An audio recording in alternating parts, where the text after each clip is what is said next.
क्या आपको पता है जिस नूडल्स को आप बड़े चाव से खाते हैं उसमें सुअर की चर्बी मिलाई जाती है, और जिस च्युइंगम को आप बड़े प्यार से चबाते रहे, क्या आपको पता है वो कौन से जानवर की चर्बी से बनाया जाता है?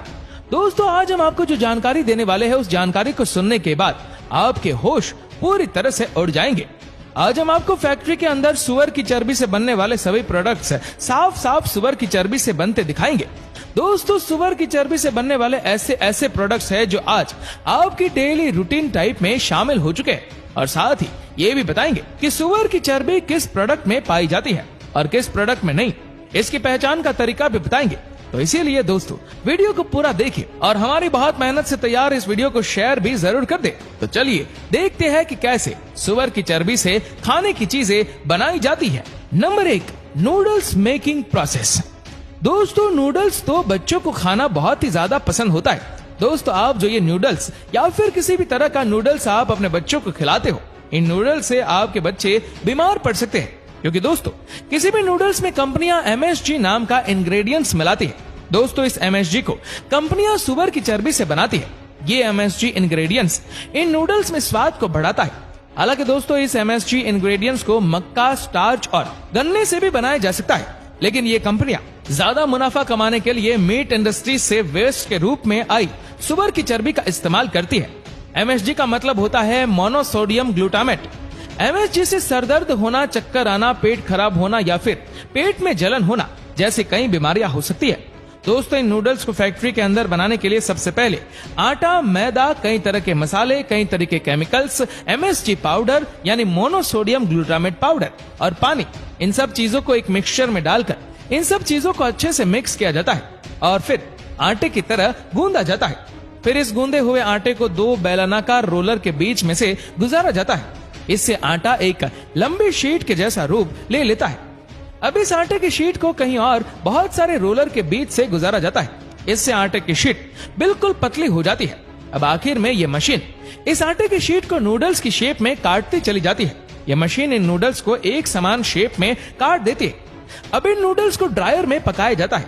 यहाँ पर ये नूडल्स 80% कुक हो जाते हैं और बाकी के 20% आप अपने घर पर कुक कर ही लेते हैं। अब ड्रायर में ही नूडल्स पकने के बाद नूडल्स को एक और कटर मशीन की मदद से छोटे छोटे नूडल्स के रूप में काट लिया जाता है। अब इन नूडल्स को पन्ने में पैक करके मार्केट में भेज दिया जाता है। ऐसे फैक्ट्री में नूडल्स को तैयार किया जाता है। Number 2, Kurkure making process. दोस्तों, कुरकुरे बनाने के लिए कई चीजों का इस्तेमाल किया जाता है, जैसे कॉर्न मिल, ग्राम मिल और कुरकुरे को कई चीजों से मिलाकर तैयार किया गया स्पेशल मसाला, वो है MSG यानी मोनोसोडियम ग्लूटामेट, जो सुअर की चर्बी से तैयार किया जाता है। इन चीजों का इस्तेमाल किया जाता है। फिर इस रॉ मटेरियल को एक बड़े से ग्राइंडर में डाला जाता है। इन सब चीजों को अच्छी तरह मिक्स करने के बाद इस मिक्सचर को एक कुरकुरे की शेप देकर इन्हें फ्राई किया जाता है और फिर आखिर में इन कुरकुरों में स्पेशल मसाला मिक्स कर दिया जाता है और अब इन कुरकुरों को मशीन पैक कर देती है। Number 3, chewing gum making process.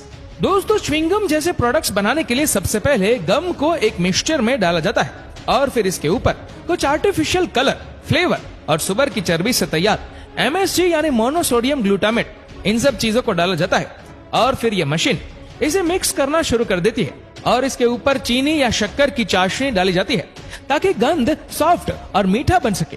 और फिर इसे अच्छी तरह मिक्स करने के बाद दूसरी मशीन में डालकर एक च्युइंगम का आकार दे दिया जाता है और फिर इसके बाद इसको पैक कर दिया जाता है।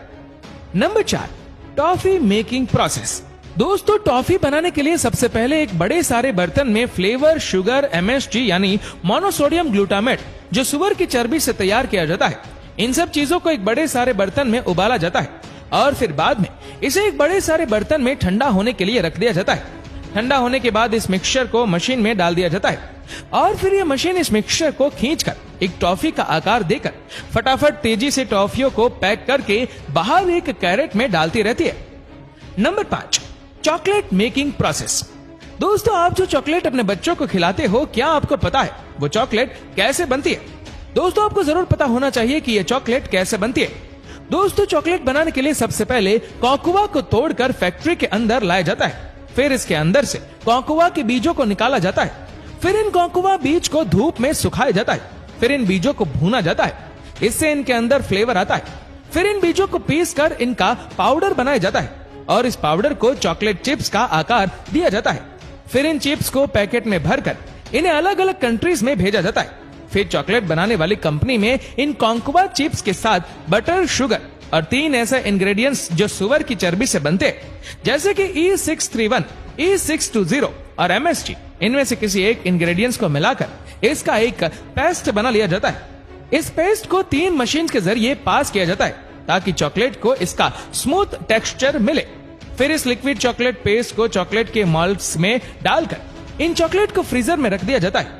फिर जब चॉकलेट बनकर तैयार हो जाती है तो इन चॉकलेट को चॉकलेट मोल्ड्स के अंदर से निकाल लिया जाता है और फिर इन चॉकलेट को आगे पैकिंग के लिए भेज दिया जाता है।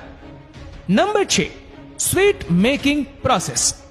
दोस्तों, फैक्ट्री में ज्यादा मात्रा में तेजी से गुलाब जामुन बनाने के लिए मावे का एक मिक्सचर तैयार करके इसमें सुअर की चर्बी से तैयार MSG को डाला जाता है। इस मिक्सचर को मशीन में डाल दिया जाता है। ये मशीन खुद ही इस मिक्सचर की छोटी छोटी टुकड़ी काटकर इन टुकड़ों को गोल आकार दे देती है।